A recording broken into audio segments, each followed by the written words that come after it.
जय हिंद साथियों, आज की इस क्लास हम लोग देखने वाले हैं अध्याय 1 अर्थव्यवस्था एवं जो है इसके विकास का इतिहास देखने वाले हैं। ठीक है, ये सभी एग्जाम के लिए इम्पोर्टेंट है। अगर आप किसी भी एग्जाम का तैयारी कर रहे हैं तो ये वीडियो आपके लिए। वीडियो में आपको लास्ट तक जो है बने रहना है। जितना भी स्कोर आए लास्ट में कमेंट बॉक्स में कमेंट करना है। ठीक है, सभी क्वेश्चन को हम लोग जो अच्छे से समझेंगे। यहाँ देखिए, जो फर्स्ट क्वेश्चन है, निम्नलिखित में से किसको प्राथमिक क्षेत्र कहा जाता है। तो निम्नलिखित में से जो है कि किसको प्राथमिक क्षेत्र कहा जाता है। तो देखिए, यहाँ पर कृषि क्षेत्र को जो है यहाँ पर प्राथमिक क्षेत्र कहा जाता है। ठीक है, कृषि को प्राथमिक क्षेत्र कहा जाता है। अगर आपको जो किसी क्वेश्चन का आंसर मालूम है तो कमेंट बॉक्स में कमेंट पहले कर देना है। ठीक है, यहाँ पर इसका जो व्याख्या हम लोग समझते हैं। देखिए, अर्थव्यवस्था के 3 मुख्य क्षेत्र होते हैं। देखिए, कृषि क्षेत्र, पशुपालन और मत्स्य पालन को प्राथमिक क्षेत्र कहा जाता है, क्योंकि ये सीधे जो है प्राकृतिक संसाधनों से जो है ये जुड़े होते हैं। ठीक है, यहाँ पर देखिए जो नेक्स्ट क्वेश्चन है, देखिए इनमें से किस देश में मिश्रित अर्थव्यवस्था है। तो इनमें से जो है किस देश में जो है मिश्रित अर्थव्यवस्था है। मिश्रित अर्थव्यवस्था यहाँ पर देखिए ऑप्शन के हिसाब से यहाँ पर भारत हो जाएगा। ठीक है, ऑप्शन नंबर यहाँ पर 3 हो जाएगा भारत। ठीक है, भारत में जो है यहाँ पर मिश्रित अर्थव्यवस्था है। यहाँ पर देखिए मिश्रित अर्थव्यवस्था में पूंजीवाद यानी जो निजी क्षेत्र और समाजवाद यानी जो है सरकारी क्षेत्र दोनों का जो है अस्तित्व होता है। भारत इसका जो सबसे बड़ा उदाहरण है। ठीक है, ये जो है दोनों जो है मिला रहता है। जैसे पूंजी क्षेत्र यानी जो है निजी क्षेत्र और सरकारी क्षेत्र जो है मिला करके जो है यहाँ पर देखिए ये मिश्रित क्षेत्र का जो है यहाँ पर निर्माण होता है। ठीक है, यहाँ पर देखिए भारत में योजना आयोग का गठन कब किया गया था। तो भारत में योजना आयोग का गठन कब किया गया था। यहाँ पर देखिए 15 मार्च 1950। ऑप्शन नंबर ए हो जाएगा 15 मार्च 1950। यहाँ पर देखिए हम लोग समझते हैं, देखिए भारत के विकास के लिए पंचवर्षीय योजनाएं बनाने हेतु 15 मार्च 1950 को योजना आयोग का गठन किया गया था, जिसके जो है अध्यक्ष प्रधानमंत्री होते थे। ठीक है, यहाँ पर देखिए नेक्स्ट क्वेश्चन है, जिस देश का राष्ट्रीय आय अधिक होता है वह देश कहलाता है। तो जिस देश का राष्ट्रीय आय अधिक होता है वो देश जो है वो क्या कहलाता है, हमेशा याद रखना है, विकसित कहलाता है। ठीक है, विकसित कहलाता है। ऑप्शन नंबर यहाँ पर देखिए 2 हो जाएगा विकसित। देखिए उच्च राष्ट्रीय आय और उच्च प्रति व्यक्ति आय वाले देश को विकसित देश कहा जाता है, जैसे जो है अमेरिका, जापान और ब्रिटेन हो गया। ठीक है, यहाँ पर देखिए नेक्स्ट है, निम्नलिखित में से किसे पिछड़ा राज्य कहा जाता है। तो निम्नलिखित में से पिछड़ा राज्य किसे कहा जाता है। यहाँ पर जो है ये बिहार हो जाएगा। ठीक है, बिहार को जो है पिछड़ा राज्य कहा जाता है। यहाँ पर देखिए नेक्स्ट क्वेश्चन देखिए प्रति व्यक्ति आय, शिक्षा, स्वास्थ्य और जो है बुनियादी ढांचे के धीमे विकास के कारण जो है बिहार को आर्थिक रूप से जो पिछड़ा राज्य यानी जो बीमारू श्रेणी में माना जाता है। ठीक है, यहाँ पर देखिए जो नेक्स्ट क्वेश्चन है, भारतीय अर्थव्यवस्था को कितने भागों में बांटा गया है। तो भारतीय अर्थव्यवस्था को जो है यहाँ पर देखिए भारतीय अर्थव्यवस्था को जो है 3 भागों में बांटा गया है। ठीक है, भारतीय अर्थव्यवस्था को 3 भागों में बांटा गया है। यहाँ पर देखिए आर्थिक गतिविधियों के आधार पर भारतीय अर्थव्यवस्था को मुख्य रूप से 3 भागों में बांटा गया है, प्राथमिक क्षेत्र, द्वितीयक क्षेत्र और तृतीयक क्षेत्र। ठीक है, यहाँ पर देखिए किसने कहा बिहार के विकास के बिना जो है भारत का विकास संभव नहीं है। किसका जो है कथन है कि बिहार के विकास के बिना जो है भारत का विकास संभव नहीं है।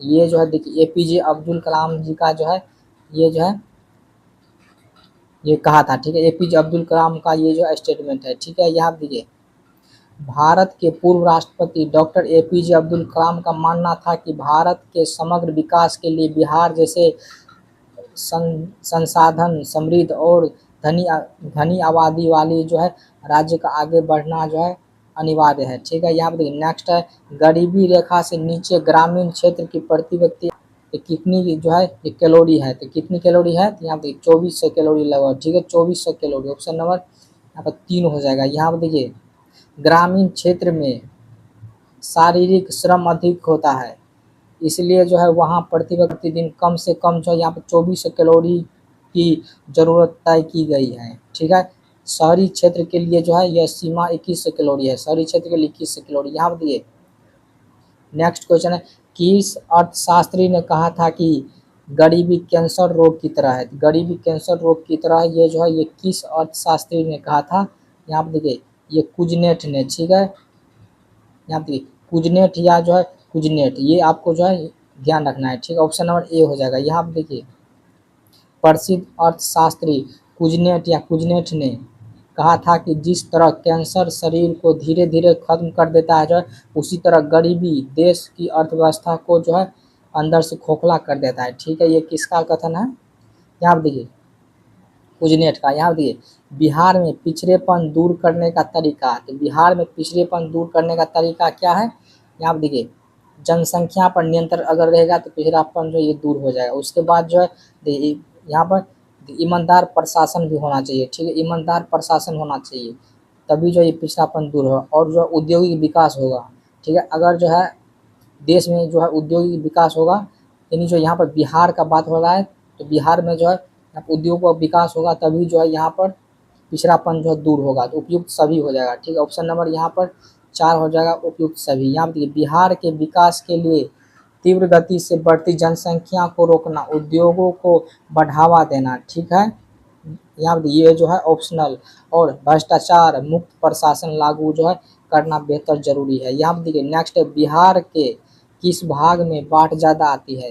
तो बिहार के किस भाग में जो है बाढ़ ज़्यादा आती है? तो यहाँ पे देखिए यहाँ पर उत्तरी भाग में। ठीक है, उत्तरी भाग में जो है यहाँ पर बिहार में बाढ़ ज़्यादा आती है। उत्तरी भाग में बिहार में बाढ़ ज़्यादा आती है। यहाँ पर देखिए उत्तरी बिहार में नेपाल से आगे आने वाली नदियाँ जैसे कोसी, जैसे बिहार का शोक भी कहा जाता है, कोसी नदी को बिहार का शोक नदी कहा जाता है, हर साल भारी मात्रा में पानी लाती है, जिससे यह जो है क्षेत्र सर्वाधिक प्रभावित रहता है, उत्तरी भाग। यहाँ देखिए संपूर्ण क्रांति का नारा किसने दिया था? तो संपूर्ण क्रांति का नारा देखिए यहाँ पर जयप्रकाश नारायण। ठीक है, संपूर्ण क्रांति का नारा जयप्रकाश नारायण ने दिया था। यहाँ पर व्याख्या देखते हैं। वर्ष 1974 में छात्र आंदोलन के दौरान लोकनायक जयप्रकाश नारायण जेपी जो है ये कहा जाता है, ने पटना के गांधी मैदान से व्यवस्था परिवर्तन के संपूर्ण क्रांति का जो है ये देखिए आह्वान किया था। ठीक है, यहाँ पर देखिए नेक्स्ट है भारत की पहली मानव विकास रिपोर्ट कब जारी की गई? तो भारत की पहली मानव विकास रिपोर्ट भारत की यहाँ पर पूछ रहा है, तो यहाँ पर जो है 2002। ठीक है, 2002 में जो है यहाँ पर भारत की पहली मानव विकास रिपोर्ट जो है वो जारी ये हुआ था। ठीक है, यहाँ पर देखिए योजना आयोग द्वारा भारत की पहली राष्ट्रीय मानव विकास रिपोर्ट आधिकारिक तौर पर अप्रैल 2002 में जारी की गई थी। यहाँ पर देखिए पहला मानव विकास कार्यक्रम किसके निर्देशन में तैयार की गई थी? तो यहाँ पर देखिए किसके निर्देशन में? तो यहाँ पर देखिए महबूब उल हक के द्वारा। ठीक है, महबूब ul Haq, option number A हो जाएगा। यहाँ पर देखिए वैश्विक स्तर पर पहली जो है यहाँ पर हो जाएगा ये जो है महबूब जो है उल हक हो जाएगा। ठीक है, और जो है भारतीय अर्थशास्त्री जो है यहाँ पर अमर्त्य सेन के सहयोग से जो है ये तैयार की गई। अगर भारतीय पूछे तो ये टिक करना है, अगर जो है यहाँ पर जो है ये वैश्विक स्तर से पूछे तब जो है ये टिक करना है। ठीक है, लेकिन जो है यहाँ पर कुछ भी जो है ये क्लियर नहीं है, लेकिन ऑप्शन से जो है ये क्लियर हो रहा है, तो यहाँ पर जो है ये आपको टिक कर देना है। ठीक है, यहाँ पर देखिए जो नेक्स्ट देखिए प्लास्टिक कार्ड किसे कहा जाता है? तो प्लास्टिक कार्ड जो है किसे कहा जाता है? ये देखिए डेबिट कार्ड और जो क्रेडिट कार्ड को प्लास्टिक कार्ड कहा जाता है। ऑप्शन नंबर यहाँ पर 2 हो जाएगा, 1 और 3, डेबिट कार्ड और प्लास्टिक कार्ड। यहाँ पर देखिए बैंकों द्वारा जारी किए जाने वाले डेबिट कार्ड और क्रेडिट कार्ड प्लास्टिक के बने होते हैं, जिसका उपयोग कैशलेस लेन देन के लिए जो है किया जाता है, इन्हें ही प्लास्टिक कार्ड मानी जाती है। ठीक है, इन्हें कहते हैं। देखिए राष्ट्रीय विकास परिषद के सदस्य हैं, तो राष्ट्रीय विकास परिषद के जो है ये सदस्य जो है देखिए सभी राज्यों के मुख्यमंत्री होते हैं। ठीक है, सभी राज्यों के मुख्यमंत्री। यहाँ पे राष्ट्रीय विकास परिषद यानी जो है एनडीसी का गठन 1952 में हुआ था। इसके अध्यक्ष प्रधानमंत्री होते हैं और जो है सभी राज्यों के मुख्यमंत्री इसके अनिवार्य सदस्य होते हैं। ठीक है, यहाँ पे देखिए 10वीं पंचवर्षीय योजना की समय अवधि है, तो 10वीं पंचवर्षीय योजना की समय अवधि जो है 10वीं पूछ रहा है, तो 2002 से 7 हो जाएगा। ठीक है, 2002 से 7, ऑप्शन नंबर यहाँ पर 3 हो जाएगा। यहाँ पर देखिए भारत की 10वीं पंचवर्षीय योजना का जो है कार्यकाल 1 अप्रैल 2002 से देखिए 2007 यानी जो है मार्च 2007 तक चला था, जिसका मुख्य उद्देश्य गरीबी और बेरोजगारी को कम करना था। ठीक है, यहाँ पे देखिए किस आयोग ने बताया कि विकास की वह प्रक्रिया जिसमें बिना भावी पीढ़ी की क्षमता योग्यताओं से समझौता किए पूरी की जाती है? यहाँ पर जो है ये ऑप्शन नंबर हो जाएगा देखिए 18 का हो जाएगा यहाँ पर ऑप्शन नंबर 3 हो जाएगा, ठीक है। ऑप्शन नंबर 3 हो जाएगा। तो यहाँ पर देखिए जो नेक्स्ट क्वेश्चन है, ब्रूनलैंड ने, यहाँ पर देखिए ब्रूनलैंड आयोग ने 1987 की अपनी रिपोर्ट में सतत विकास की परिभाषा दी थी, जिसका अर्थ है भविष्य की पीढ़ियों का जो है ध्यान रखना, ठीक है, सतत विकास में। यहाँ पर देखिए नेक्स्ट है, किसने कहा कि अर्थव्यवस्था आजीविका अर्जन की एक प्रणाली है। ये जो है ये किसका कथन है कि अर्थव्यवस्था आजीविका अर्जन की जो है एक प्रणाली है। तो यहाँ पे देखिए ये जो है ब्राउन का, ठीक है, ब्राउन का है। ऑप्शन नंबर यहाँ पर जो है 1 हो जाएगा। यहाँ पे प्रसिद्ध अर्थशास्त्री ब्राउन के अनुसार अर्थव्यवस्था मूल रूप से एक ऐसा ढांचा है जिसके माध्यम से लोग अपनी आजीविका कमाने के लिए काम करते हैं, ठीक है, जीविका, यहाँ दिए अपनी जीविका कमाने के लिए काम करते हैं, ठीक है। यहाँ दिए चीन तथा क्यूबा देश में कौन सी एक जो है समान अर्थव्यवस्था है। तो क्यूबा और चीन में जो है यहाँ पे समाजवादी है, ठीक है, क्यूबा चीन में समाजवादी है। यहाँ पे देखिए चीन और क्यूबा में समाजवादी अर्थव्यवस्था जहाँ उत्पादन के साधन और संपत्तियों पर निजी लोगों का नहीं बल्कि सरकार का जो है पूर्ण नियंत्रण होता है, ठीक है। यहाँ पे देखिए प्राथमिक क्षेत्र में सम्मिलित आर्थिक गतिविधि हैं। तो प्राथमिक क्षेत्र में जो है कि कौन सा गतिविधि हो जाएगा, या डेयरी भी, मत्स्य भी, कृषि भी, उपयुक्त सभी। ऑप्शन नंबर डी हो जाएगा, ठीक है। यहाँ देखिए कृषि, डेयरी और मत्स्य पालन ये सभी सीधे तौर पर प्राकृतिक द्वारा मिलने वाले संसाधनों पर निर्भर हैं, इसलिए जो है ये सभी प्राथमिक क्षेत्र में आते हैं। यहाँ देखिए नेक्स्ट है मिश्रित अर्थव्यवस्था का अर्थ है। तो मिश्रित का अर्थ है कि यानी जो है ये सामाजिक भी होना चाहिए और जो निजी व्यक्ति का जो है यहाँ पर जो है अस्तित्व होना चाहिए, यानी जो है सरकार का भी अस्तित्व होना चाहिए यहाँ पर, और जो है यहाँ पर निजी क्षेत्र, ठीक है, सार्वजनिक और निजी दोनों हो जाएगा। ऑप्शन नंबर 1 हो जाएगा। यहाँ पर देखिए ऐसी प्रणाली, देखिए ऐसी आर्थिक प्रणाली जिसमें सरकार यानी सार्वजनिक और निजी उद्योगपति जैसे निजी दोनों मिलाकर देश के विकास के लिए काम करते हैं, तो उसे जो है मिश्रित अर्थव्यवस्था कहते हैं। यहाँ पर देखिए नेक्स्ट है वह क्षेत्र जिसके अंतर्गत गतिविधियों के प्राकृतिक संसाधनों का दोहन होता है, संसाधनों का दोहन होता है। यहाँ देखिए प्राथमिक क्षेत्र, यहाँ पर प्राथमिक क्षेत्र ऑप्शन नंबर 3 हो जाएगा, प्राथमिक क्षेत्र। यहाँ पे देखिए जब हम प्राकृतिक से मिलने वाली चीज़ें का सीधे उपयोग करते हैं, जैसे खेती करना, खनन करना, तो वो प्राथमिक क्षेत्र की गतिविधियाँ कहलाती है। यहाँ पे देखिए जो नेक्स्ट है निम्नलिखित में से कौन सा कथन सकल घरेलू उत्पाद यानी जीडीपी को सही तरीके से परिभाषित करता है। जीडीपी को जो है यहाँ पर सही तरीके से परिभाषित करता है। यहाँ देखिए किसी विशेष वर्ष में देश के भीतर उत्पादित सभी जो है अंकित वस्तु और सेवाओं का मूल्य किसी विशेष वर्ष में देश की नागरिकता द्वारा देश के भीतर एवं बाहर उत्पादित सभी अंतिम वस्तुओं और सेवाओं के मूल्य किसी विशेष वर्ष में देश के गरीबों यानी गरीबी रेखा के ऊपर, ये सब नहीं होगा, ठीक है। तो किसी विशेष देश में यहाँ पर हो जाएगा ऑप्शन नंबर ए हो जाएगा, किसी विशेष वर्ष में देश के भीतर उत्पादित सभी अंतिम वस्तु और सेवाओं का मूल्य, ठीक है। ऑप्शन नंबर यहाँ पर 3 हो जाएगा, ठीक है। ऑप्शन नंबर यहाँ पर 1 हो जाएगा।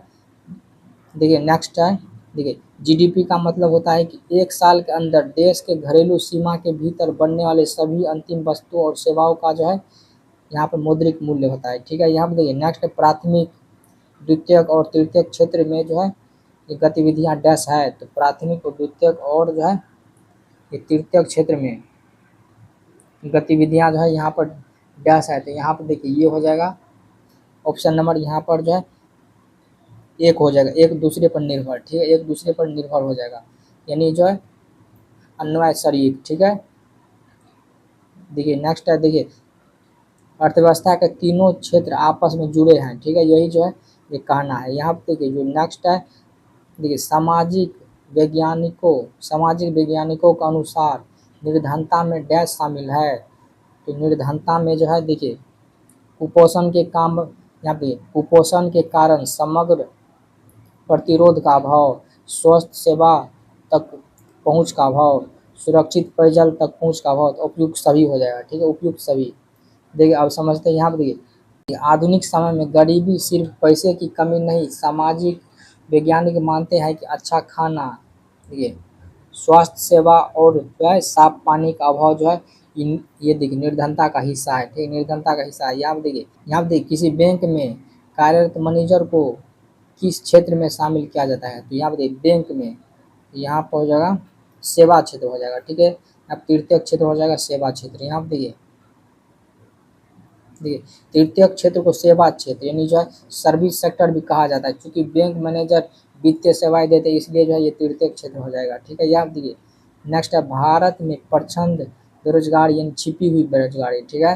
देखिए प्रचंड बेरोजगारी को छिपी हुई जो है बेरोजगारी कहते हैं, सामान्यतः देखी जाती है, सामान्यतः जो है ये कृषि में देखी जाती है, ठीक है। फैक्ट्रियों में नहीं हो जाएगा, फैक्ट्रियों में, सेवाओं क्षेत्र में ज़्यादातर यहाँ पे कृषि में देखा जाता है, ठीक है, ज़्यादातर कृषि में। देखिए प्रचंड बेरोजगारी का मतलब है कि किसी काम में ज़रूरत से ज़्यादा जो है, यहाँ पे देखिए प्रचंड बेरोजगारी का मतलब है कि जो है किसी काम में ज़रूरत से ज़्यादा लोग हुए हैं। भारतीय कृषि क्षेत्र में जो है, भारतीय कृषि क्षेत्र में यह सबसे ज़्यादा है। जैसे जो कृषि में 1 लोग का काम होता है, लेकिन जो है यहाँ पर 10 लोग जो है वो काम करने ले यहाँ पर लगते हैं, ठीक है, तो उसी को जो है यहाँ पर प्रचंड बेरोजगारी कहते हैं। जैसे जो है 2 से 3 लोग या 4 लोग भी जो है मिल करके जो है ये कर सकते थे, लेकिन जो है यहाँ पर 500 लोग लग जाएंगे, तो उसी को जो है यहाँ पर छिपी बेरोजगारी जो है यानी प्रचंड बेरोजगारी कहते हैं, ठीक है। यहाँ पे देखिए किसी अर्थव्यवस्था के क्षेत्र को सार्वजनिक और निजी में विकास के आधार पर वर्गीकृत किया जाता है। यहाँ देखिए यहाँ पर हो जाएगा देखिए उद्योगों का स्वामित्व, ठीक है, उद्योगों का स्वामित्व हो जाएगा। यहाँ पे देखिए समझते हैं, अगर किसी उद्यम का मालिक सरकार है तो वह सार्वजनिक क्षेत्र है, और यदि कोई निजी व्यक्ति या कंपनी मालिक है तो वह जो है निजी क्षेत्र है। यहाँ पे देखिए 29 में से आपका जितना स्कोर आए हैं, आपको कमेंट बॉक्स कमेंट करना है, लाइक नहीं किया तो लाइक कर देना है।